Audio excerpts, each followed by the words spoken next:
प्रभु यीशु मसीह के नाम से एक नए दिन के लिए मैं परमेश्वर को धन्यवाद देता हूं।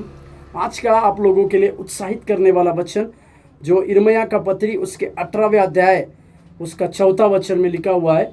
यिर्मयाह का पत्री उसके 18वें अध्याय और 4 वचन में लिखा हुआ है।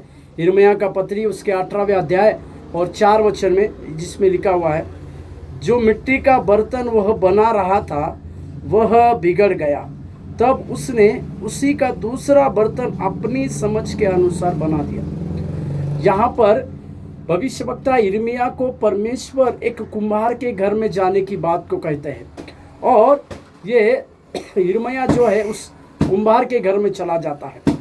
परमेश्वर की अगुवाई प्राप्त कर कर वो उस कुम्हार के घर में तो चला जाता है, परंतु परमेश्वर उसे किस प्रकार की और क्या बातों की शिक्षा देने वाला था, इस बातों से वो अचंभित था।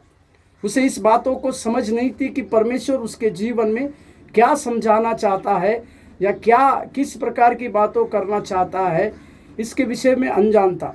वहाँ पर परमेश्वर ने कुम्हार को, एक मिट्टी के बर्तन को बनाने वाले उस कुम्हार को, और उस बर्तन को टूटने के बाद वही कुम्हार उस बर्तन को क्या करता है, इसके विषय में एक बहुत बड़ा बोध को देता है।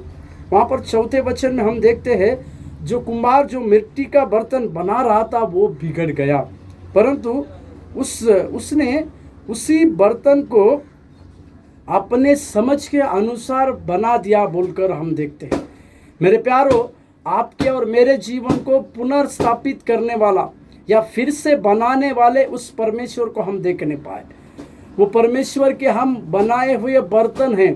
कई प्रकार की गलती करने के बाद या कई प्रकार के पापों की बातों को करने के बाद शायद हम बिगड़ गए होंगे, परंतु परमेश्वर हमारे ऊपर इस प्रकार की दया को रखता है, दया करता है कि वो इस बर्तन को पूरी तरह से नष्ट नहीं करता है, क्योंकि उस परमेश्वर के पास इस बर्तन को पूरी रीति से नष्ट करने का अधिकार होने के बावजूद भी वो परमेश्वर इसी बर्तन को अपनी समझ के अनुसार फिर से बनाता है।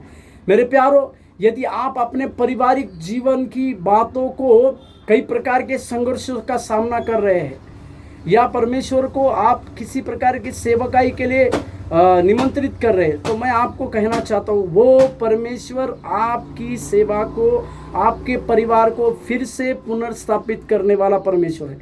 आपके जीवन को, आपके लाइफ को वो परमेश्वर रेस्टोरेशन करने वाला परमेश्वर है। इसी बात के लिए प्रभु आपको आशीष देने। धन्यवाद।